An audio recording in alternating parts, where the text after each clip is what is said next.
Welcome, y'all. It's great to be with you tonight. My name is Rich Haglund. I am excited to talk with you about running good board meetings. Chrissy, if you wouldn't mind going ahead 2 slides, that would be great. So one more, there you go, yeah. So I am really grateful to have spent the last couple of decades working in education, particularly doing more and more stuff related to charter public schools during that time. Somebody said this one time, and I have tried for years to find the original citation, so don't quote me on it, but you can use this. But I have recognized and been grateful to be a part of organizations that are trying to make, particularly the constitutional promises we make to young people about a great public education, a reality, because it is still, in most places, or many places, it's still aspirational and not the actual state of things. I have spent a lot of time working in Tennessee and then in Illinois, and I'm currently an independent attorney and consultant. I practice law in Missouri with the Missouri Charter Public School Commission, and then I serve clients in Tennessee and Illinois as well. Chrissy, if you'll go ahead. My wife and I have 4 kids between ages 10 and 20, and that is the thing that I probably do the least well in my life, is be a parent, because it's constantly a challenge and opportunity to learn every day. So tonight, while we're together, I hope that we can do a few things. First, just revisit why public meetings matter. Second, talk about the actual legal requirements for those meetings. And third, talk about some best practices to make those effective. And I hope that you will be willing to share both some best practices that you've done or are doing now, and some lessons you've learned along the way to get better at that. And I want to emphasize that doing this not only matters for compliance with the law, but for running an effective organization. Okay, Chrissy, you can go ahead. So first, I want to ask you at the front end, and some of you shared some questions, I know, when you initially registered, and Doug and Chrissy shared those with me a few days ago, but I want to make sure that we cover as many of the questions that you may have top of mind as possible. Here's some questions that I've heard from some of you all, and from talking to Doug, thought would be helpful. But I'm curious if you please look at this list, and then feel free to either add in the chat or just jump in and let me know what other questions you'd like to get answered tonight. And we will try to make sure we hit on all of them before we're done. So I'll give you a minute to look at this list and tell me if there's something we're missing.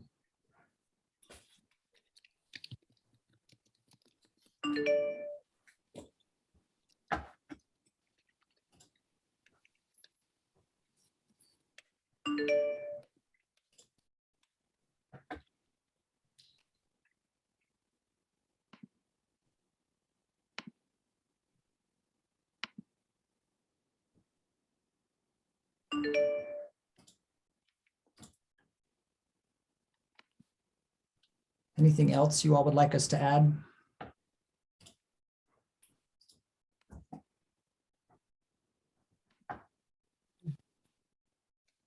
Well, if you think of something along the way, feel free to raise a question as we go. Is somebody saying something?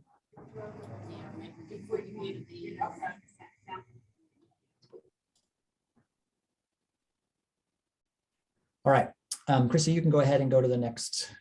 You can go, keep going, please. And one more. So 2 things to ground on about the importance of public meetings and why they matter.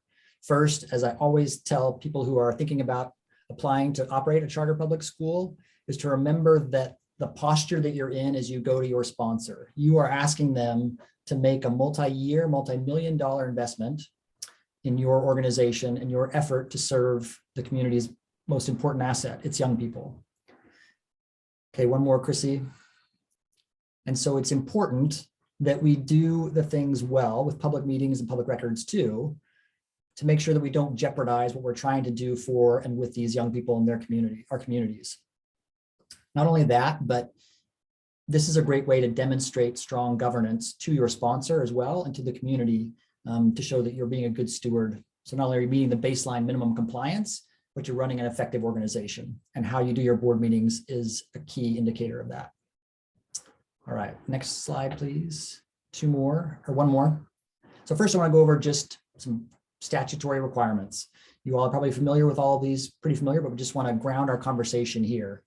First, the legislature, the General Assembly made charter public school governing boards subject to the statutes related to public meetings and records. A public meeting is defined as any meeting of a public governmental body at which public business is discussed, decided, or policy formulated. Committees of the board are also included in that definition. And then finally, just for all of these sunshine law requirements, the legislature put in here that it's public policy to have these things open unless otherwise provided. So the default is for things to be open and public. And it specifically states that when interpreting the statutes, they'll be liberally construed toward openness. And that's to promote this general public policy. All right, next slide. Just a reminder, if you happened to be in Vegas last year with your fellow board members and went to a hockey game, that would not have constituted a public meeting. An informal gathering, as the statute says, for social or ministerial purposes is not considered a public meeting that needs to be open, as long as there's no intent to avoid the purposes of the law. Second, the courts, the statute doesn't say this, but the courts in Missouri have recently, well, 20 years ago, held that a meeting of less than a quorum of members doesn't constitute a meeting unless they are making decisions or having discussions to move toward making a decision. So it's important that if you do get together with a smaller group, that you're not doing that to try to avoid the intent of the law. So you couldn't, for example, in a small group of board members, make a decision and then come to the board having already decided what you're going to do. All right, next slide.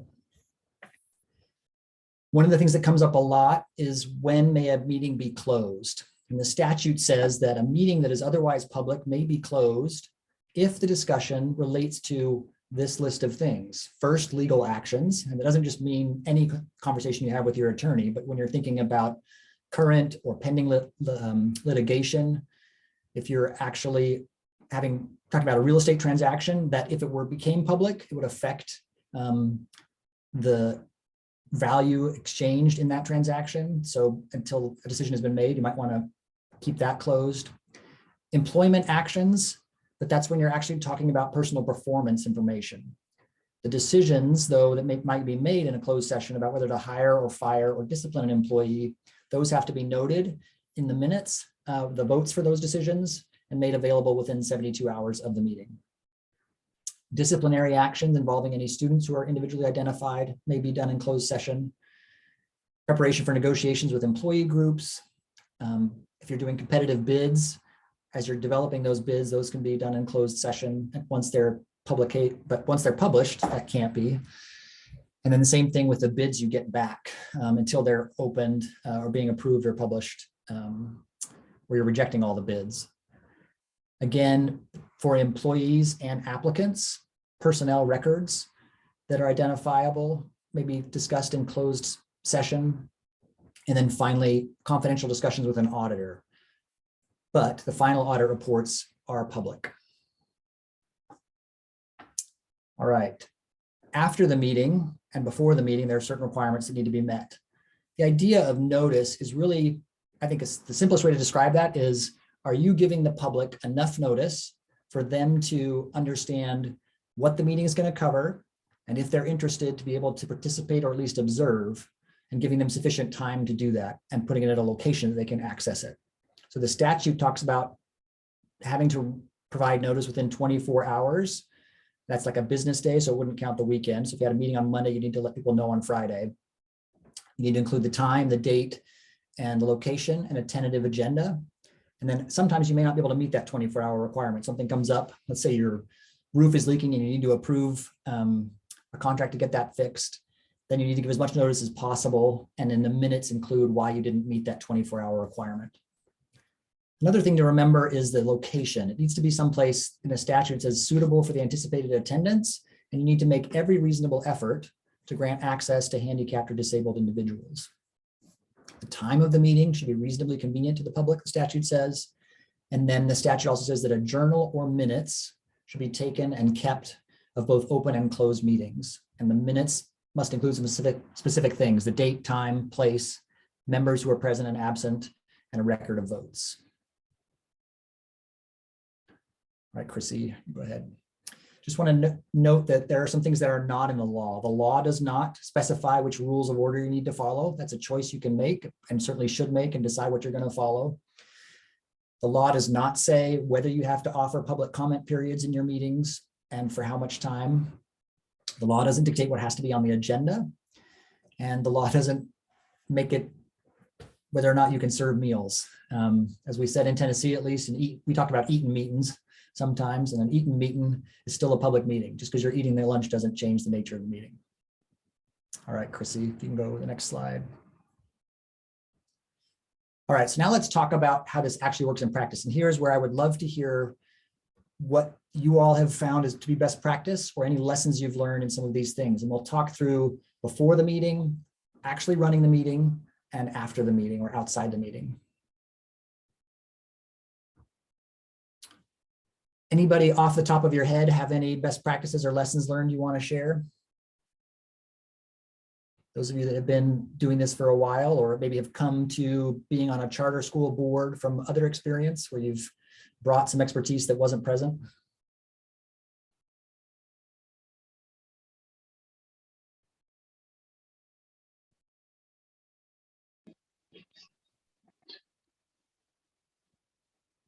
All right. Well, if you've got some as we go, feel free to share, but we'll keep going and I'll share some examples. So as you talk about before the meeting, we talked about the importance of planning the time and the date, building an agenda. Having an agenda makes it much easier to run the meeting for the board chair or whoever's leading that meeting. It's much simpler when you have the agenda pretty well built out. Again, anticipating the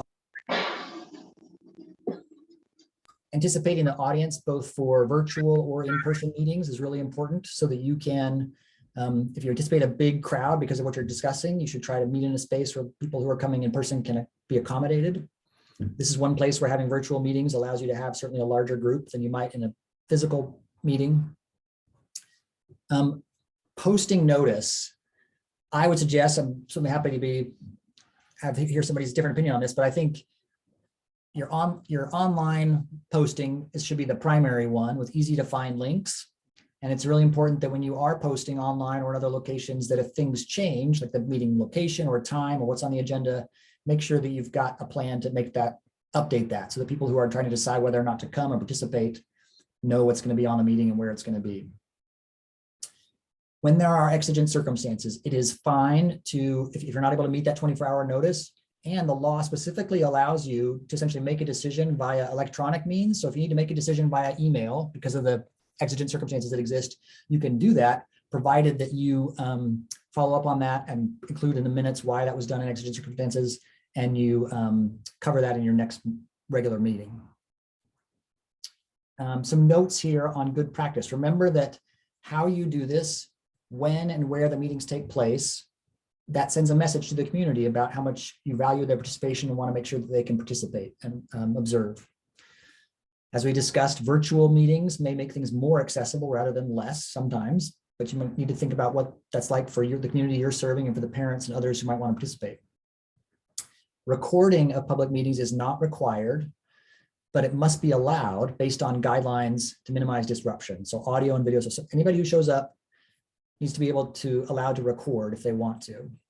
But then again, there are guidelines specific to minimize disruption, and they can't do it in a way that's going to make it hard for you to hold your meeting. And then recording is not allowed for the private closed portion. Thanks, Chrissy. So here on this next one, I wanted to show you, and Chrissy, if you don't mind, I can share my screen real quick here. I just want to show you all some website examples that I thought were good examples. So I will share my screen.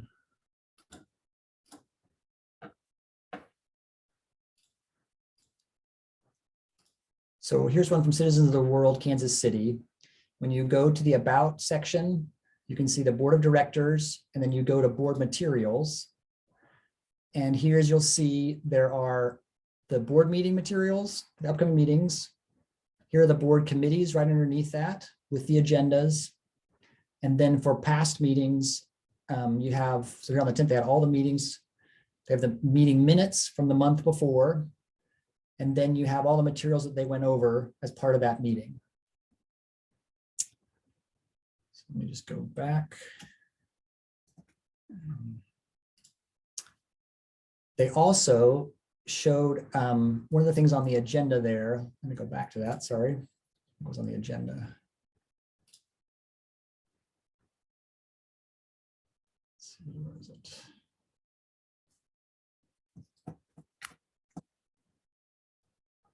So one of the things I thought was here was that they include the instructions for the closed session. So right there on their website, they've got instructions that they follow for making the meeting and changing from the public part of the meeting going into closed. And so again, this is a great idea to script this stuff out. It makes it much easier for you and for the public to know what you're doing, but it's really easy for the board chair then to follow that and make sure that you're complying with the law to go into and out of closed session. And then also they had the meeting materials in descending order. So the most recent going down to older. So just on navigating that and trying to find stuff, I found that really helpful. Then here's the St. Louis Language Immersion School. They use an external tool to post their board materials. So when I go to who we are and board of directors, and again, this is a good chance for you to think about how you got this posted on your web and how easy is it for somebody who's not familiar with this to get to this place. So they use this other board management platform, and it then includes up here, you go to meetings, and they've got this here, and you can see minutes for a committee meeting, minutes for the directors meeting, and they also have in their, they also had a closed session thing there. It was helpful. One of their agendas included, the motion to go back in. So that's the other thing is you got to go a motion from your closed session to go back into the full meeting. University Academy, I want to show a couple of things here with their agenda.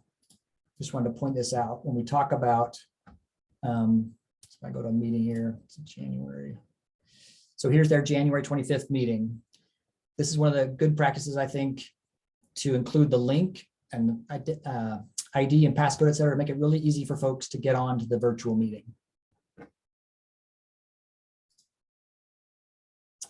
All right, Chrissy, we can go back and I'll let you share the slides. If you go down to the one that says during best practices, that would be great. Any questions or comments at this point? You can go to. Hello? Yes. Yeah, this is Bo. Hey, Bo. Committee meetings are open to the public, but then at the same time, it says if you don't have a quorum, it seems contradictory. We never have a quorum for any of our committee meetings, but they're still open to the public, right? Yeah.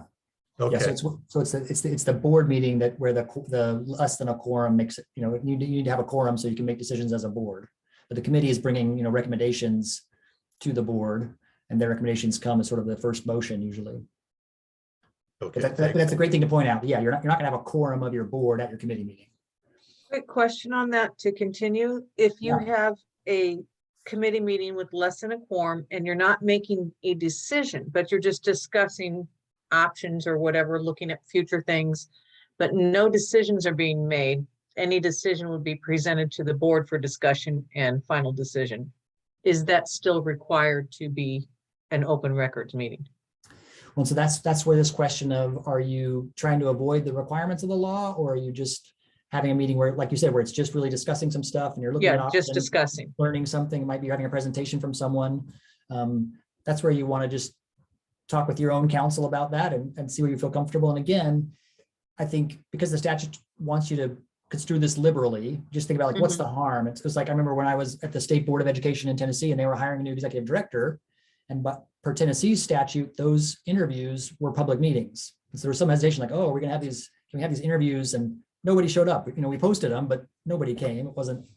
So I just encourage you to err on the side of public and making them open. Thank you. Yeah, good question, Trudy and Bo. Thank you. And I've got a question, Rich, about the recording, allowing a recording. If someone from the public wants to record the meeting, do they have to indicate that they want to, or can they record without letting everybody know? They could record without letting everybody know, unless, it's a good question. The guidelines, the main thing in the statute is that they can't do it in a way that disrupts the meeting, and that you have to allow them. Let me just look here at the statute. I can see what the statute says.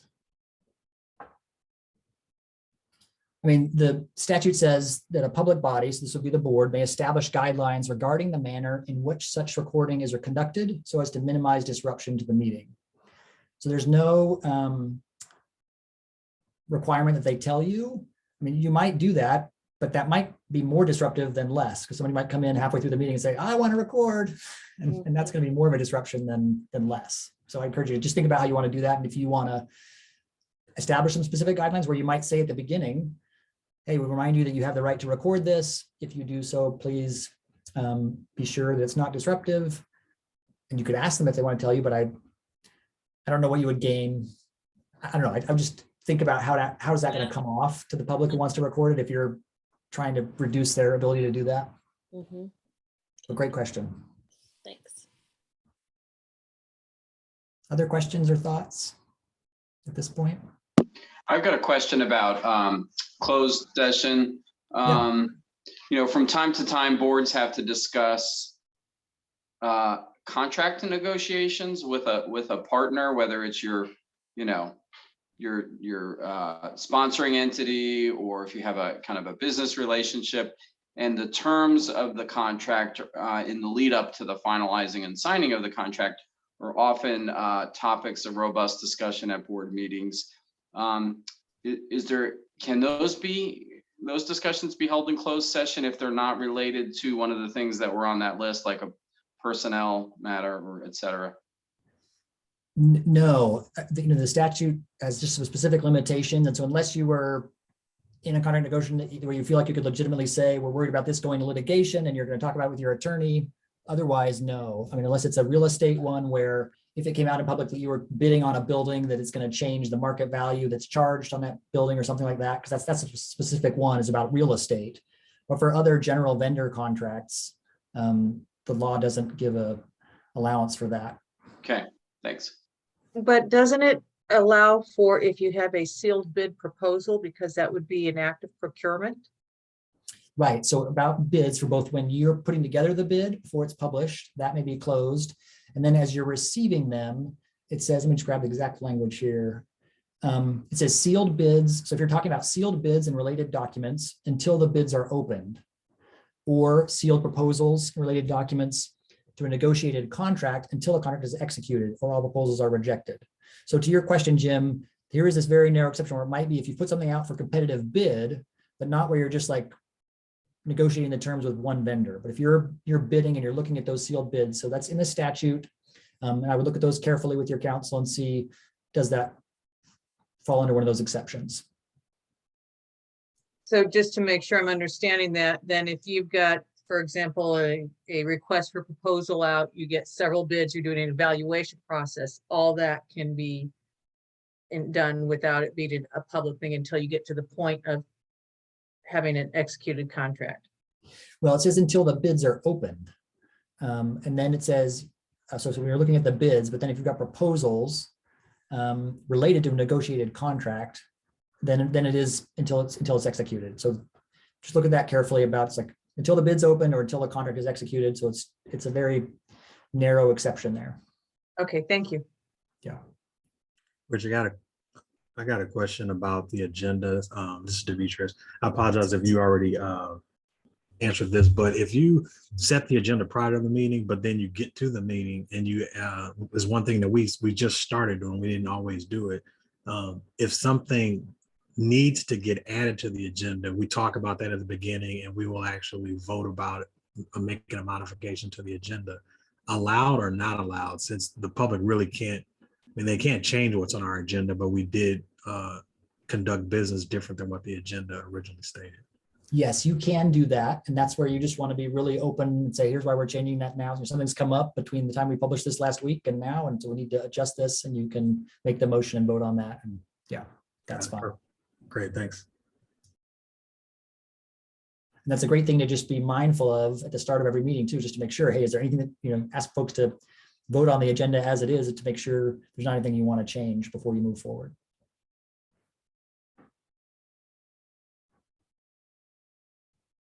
Because you might suddenly make the audience more interested in your meeting if you change it for something that comes up. Okay, any other questions? Just a reminder on the closed portion. Remember, you'll need a motion to go into that session and to come out of it. And then the public can stay in the, if you're going to return back to the public meeting when you're done, the public that's there, if it's in a physical space or virtual, they can stay in that public space that you've created until you come back and close the meeting. Just a reminder of the notice that needs to be included with a closed meeting, similar date, time, and place. And then you specifically need to cite the statutory provision that allows you to close that meeting. And so that's where, Tracy and Jim, to your questions, it's really great for you to be clear ahead of time where this is closed because it falls under 610, what is it, 610, 610 021 7 or 8 or whatever it is. And you specifically cite that. Do you have to read the actual statute? We were recently. No, you just need to cite the basis. So you just say, why is it that you can? And I'm sorry, where is that statute where we can reference the section to cite, to tie it to the reason that we're going into closed session? Yeah, so it's the Missouri statutes. It's 610.021. Those are the closed sections. And 610 is the whole sunshine law. So that chapter. I'll put I don't know if you're familiar that as the state's actually compilation is pretty easy to navigate and work with. So I'll add that in the chat here, a link to that space. This might be a good thing to just bookmark and have available for you. Hi, my name is Jaime Guillen. I have a question regarding closed meeting minutes. Yes. Our practice has been like we keep those, and I don't think we let those come to light. Is there a process for that? Is that the right practice to keep them like that for a while? I think our attorney holds on to them. Is that a? Yeah, you don't have to publish those. You don't have to publish those minutes. You do have to publish any votes taken in the meeting. Those do need to be published within 72 hours.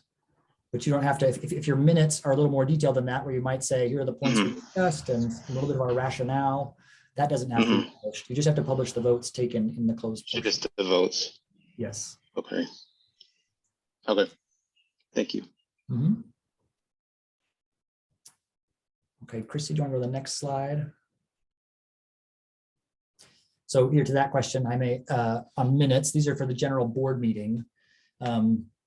These are just some suggestions that, again, the statute only requires you to list, let me grab the note here again on minutes. Go back to my reference here. The minutes have to have date, time, place, who was present, who was absent, and what votes were taken. That's the bare minimum. And this is a place where, from a long time of being a board secretary for both a public board and a nonprofit board, but I'm certainly open to other suggestions here. My general approach here and recommendation would be the public should be able to tell what transpired. And so if you're recording votes, it should be clear to them what exactly you were voting on. And if the title of the agenda item doesn't make that clear, I think it's good to provide a little more detail. It doesn't have to be a transcript, and I would discourage that, in fact. You don't need to detail all your reasons for making decisions. But again, I think if there are key points like questions raised, and it's a great place for you to show the public that you went through a decision and you did it thoughtfully and you had some rationale. So I encourage at least some basis for making the decision if that comes up. Also, you can leave it in a draft form. Usually staff is likely to review it first and make sure everything was covered. And then you can share it with the board members for them to vote on at the next meeting.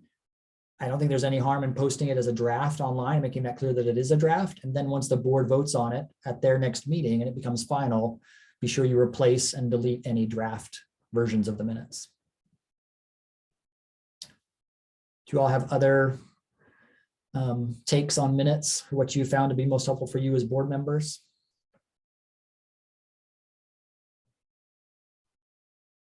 Do you ever go back and look at them after they get voted on? I do a lot. Do they, Can you have two versions of your minutes? Well, you could have your own notes, certainly. I think that, but the minutes, Well, once they're yeah, voted on, they're official, and that's a document. Where I'm going with this is the person who takes our minutes takes incredibly detailed minutes, like too detailed in my opinion. Yeah. But they're super helpful when you're trying to reconstruct, what went on at a meeting or that kind of thing. So I don't know, maybe we just probably need to strike a little bit more of a balance between the two extremes. Yeah, so you have to publish some minutes or a journal, as the statute says, to meet the statutory requirements. If you have a more detailed document, that's fine. Just know that that's going to be a public record that anybody could ask for. And so just be mindful of that. There's probably a happy medium that you can find that gets you what you need for the short and long term. Any other questions about minutes or thoughts there on really helpful practices? Trudy, I think I saw you shaking your head about how you do go back and look at minutes. Do you want to elaborate on what do you use them for and what's helpful to you?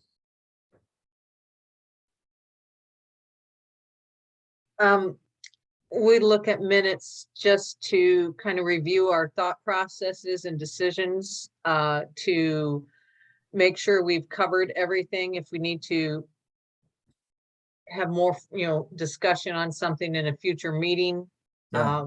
kind of just review agendas in that way. Great. Sarah asked a question in the chat. She said, should minutes be posted for all committee meetings as well?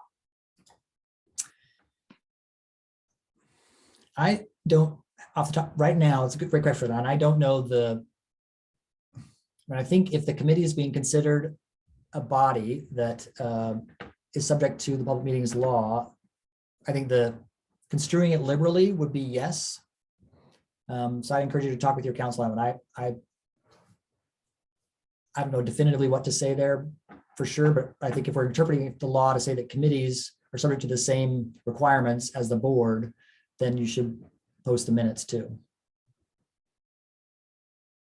And again, you'd have the same approach there about how to take that on. And then the committee may not have any, it's probably not likely to have any actual votes. You may have discussed something and decided, yes, we want to bring that recommendation to the board, but you may not be voting on the committee as you would on the full board. So the requirements for those minutes would be much less with no votes. But for Trudy's point and for the value of them serving as a record of what you've done and helping you think through and see how you're evolving and doing your governance, I think it's a good practice to have some minutes, and then you can meet that statutory requirement pretty easily.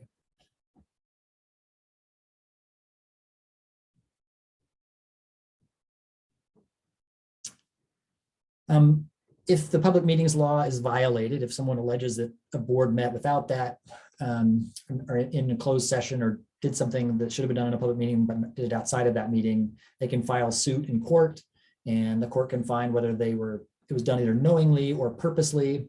Purposely is the graver failure according to the law. So there may be a fine, and you would have to pay their court costs and attorney's fees as well. Have any of you had an experience where someone has alleged that happened, and what did you learn from that if you did? I don't see it happen very often, but just curious if you all have had any experience with that. Because the court could say any actions that were taken in the meeting that should have been public are void, and so you might have to just redo them. But I think the graver concern is the public trust being eroded by the appearance of things happening in closed session or outside of board meetings that should be happening in board meetings that are public.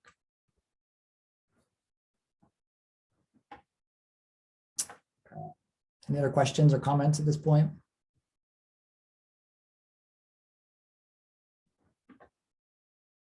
Okay, Chrissy. So I just feel one more slide. We talked about changing the agenda. Thank you, Demetrius, for bringing that up. I'd love to hear from you all on what do you do when the discussion seems to veer off the agenda? How do you as board chairs or board members tackle that in the moment?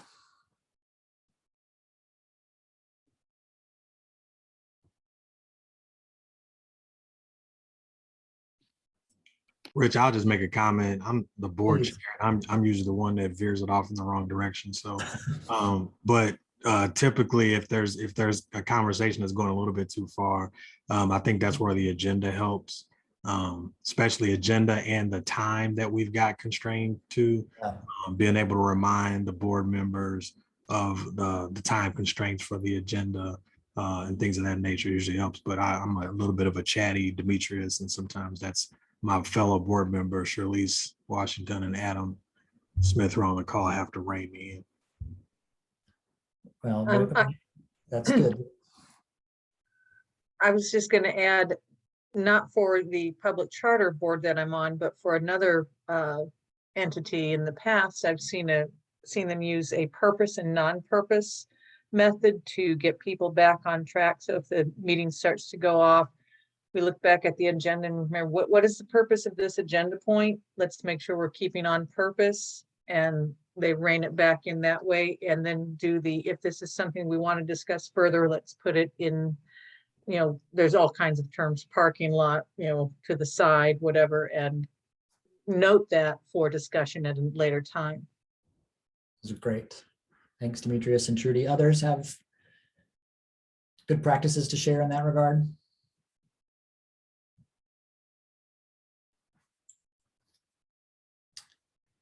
Who do you have on your boards just to help you be mindful of complying with the sunshine law and managing that going into and out of closed meetings?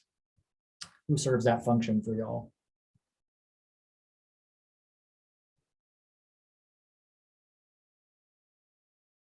Is that somebody's assignment?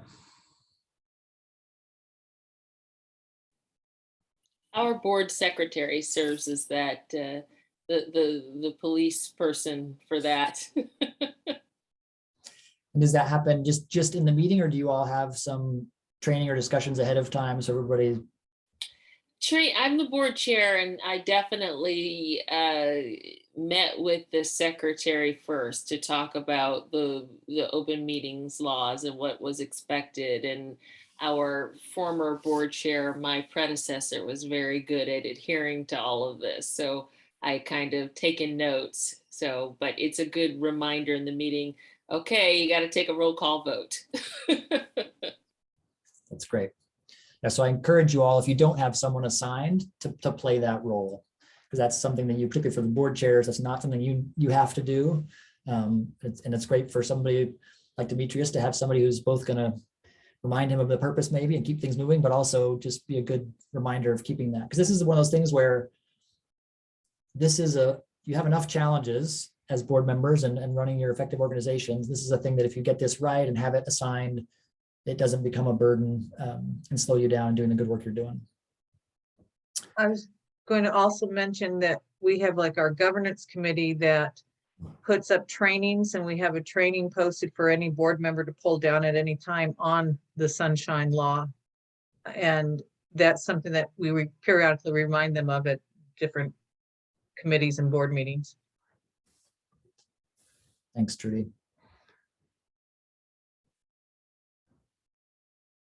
We talked about this question of if you have to, the law does contemplate that you might have to make a decision electronically via email and ratify it at your next meeting if something comes up. Other questions that you have? I have a question about the posting of board materials that accompany the agenda for a meeting. Our school is, I think, pretty good about posting all the materials, the financial report, the dashboard, the board dashboard, and other things, the minutes. But when I've been looking around at other schools, I don't see the full packets. I just see the agenda, and then oftentimes the minutes from the prior meeting. Are we required to post all of the supporting documents? No, that's good practice. If you think about, if I'm a member of the public or a parent at your school, it helps me be a much better participant or even a better observer if I can, just like you as a board member, see those materials ahead of time. And it doesn't change that those materials are all public records. So I just think it's a great way to, as I've sometimes been over the operations side of organizations and been managing what goes on the website and what's in an internal, a SharePoint network on what's just kept behind a firewall entirely, the more you can put out there publicly, the less often you have to respond to requests and stuff. And so I certainly encourage just putting it out there. Because then when people ask for requests for stuff, you can just say it's on the board page. Yeah. Yeah. Thanks. That's helpful.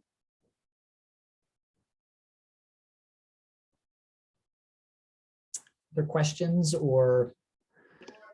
You things touched you've on this learned? already, so I apologize, but Okay, if there's a last minute revision to the agenda needed, yes, and we do that like at the front of the meeting when we're approving the agenda. right. Yeah, you can do that there, and then you'd want to have your, that would be reflected in the minutes too, but you can make that agenda change. Okay. And you might even find something comes up out of a discussion that you realize, oh, to complete this discussion, we need to do something in closed session. And so you might have to, have an unplanned closed session, but you've got to articulate that and go through that properly.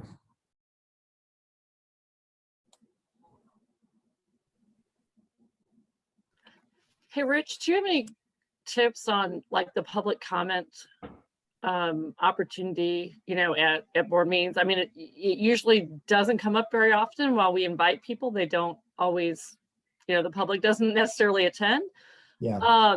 But when they do, they often, you have parents or others that want to share their thoughts. Are there any tips that you would share in regard to that? Just a reminder that you don't have to have it. And coming from like here in Illinois, where there are a lot of the, sometimes you may have a teachers union or other folks that want to be disruptive and make a big political scene. So that's why it's important, I think. And sometimes you've had schools that felt like, oh, we have to have this public comment, but you don't have to. And so if you're going to, though, I would encourage you to set it up that makes it easiest for people to comment and be helpful to you. So if you particularly like public comment on some particular item, the more notice you can give the members of the public and invite them, say, we would love to hear, we're going to set aside 30 minutes and invite whoever wants to give 2 minutes on this question. We particularly want to know your opinions about this or that. So the more you can set them up to make them meaningful participation, I think the better. But again, you don't have to do it. And so just be mindful of making sure that you can have an effective meeting and it's not disruptive, but you can, it's like crowdsourcing your solutions. And when you're dealing with a difficult decision, I particularly encourage you to use that as a venue for input. But you could also ask for written comments, but sometimes people are going to be more comfortable sharing a comment in person. We have asked for a replay to the answer of, can we add a closed session item to the agenda once the meeting has started? Yes, you can. And you just need to follow the procedure for that and explain why you might need to have it happen. And that's where, let's see, let me look at the statute here.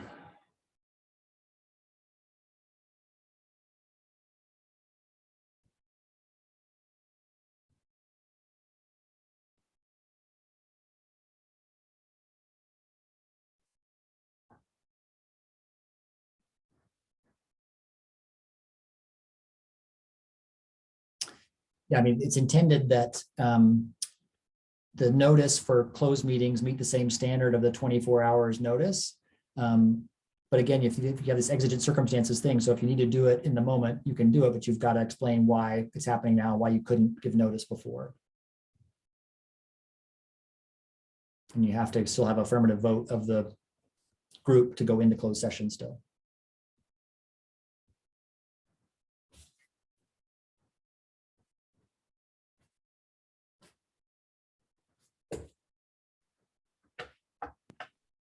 Are there any changes being contemplated to sunshine laws that you are aware of? I am not aware of any, but that's a great question to ask folks that are doing legislative work for you all. I have a question about public comment, and it's if the idea of when you post the agenda, so frequently, and I think we list our public comment at the end of the meeting on the agenda, and then the board says, is there anybody or from the public to wish to speak? But your point about actually getting people's input is stimulated from when you actually post the agenda and you say, like, for instance, we're going to approve the calendar that's on the agenda. It's really not helpful then at the end to say, does anybody have, because that item's already been approved. So I suppose rather than really limit somebody coming to the public, the real purpose of saying, you have to tell us in advance if you're requesting to speak, and it is so that you can find out what that agenda item is that that member of the public's interested in, and they can weigh in at the appropriate time to say, I'd like to talk about the calendar before you approve it. You can work that public comment in the agenda. Is that the practice, or any help or advice you have on that? Kevin, you've articulated great points about that, that you don't want to have public comment that's just frustrating to people, where they're going to vent and they can't have any impact on what you do as a board. So yes, certainly that might be something where you say, hey, next month, we're going to approve the school calendar, or we're going to make this other decision. This month, we're going to have a 30-minute period where we just want to hear from you on that. And then next month, we're going to make that decision. And so I encourage you to, that's a great point, to just be mindful as you plan public comment periods, if you do those in a way that where it's actually going to be considered. Thank you.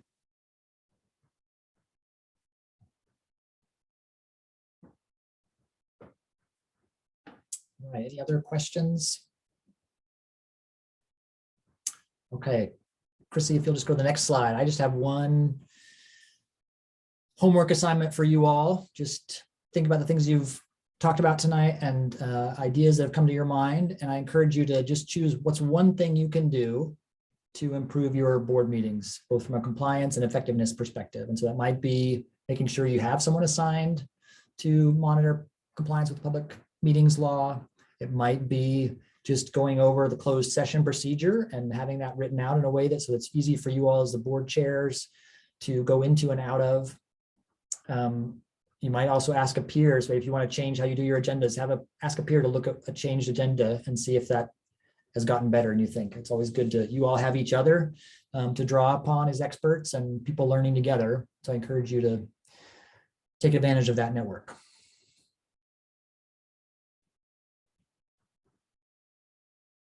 All right. Good to be with you all tonight. I think my email is on the last slide, and this will go out to you all. I'm happy to, if you have other questions, but you'll want to answer most of these with your own counsel. And again, I really encourage you to draw on each other. You are a great resource, and you're less alone in this work than you think, given all the people that are here tonight and just in charter public school boards generally, including in Missouri. Thank you very much. Thank you, Rich. You're welcome. Thank you. Thanks. Thank you. Thank you. All right. Thank Thank you, you. everyone. Have a good night. Good night, all. Thank you, Chrissy. Thank you, Rich. Mommy, that's what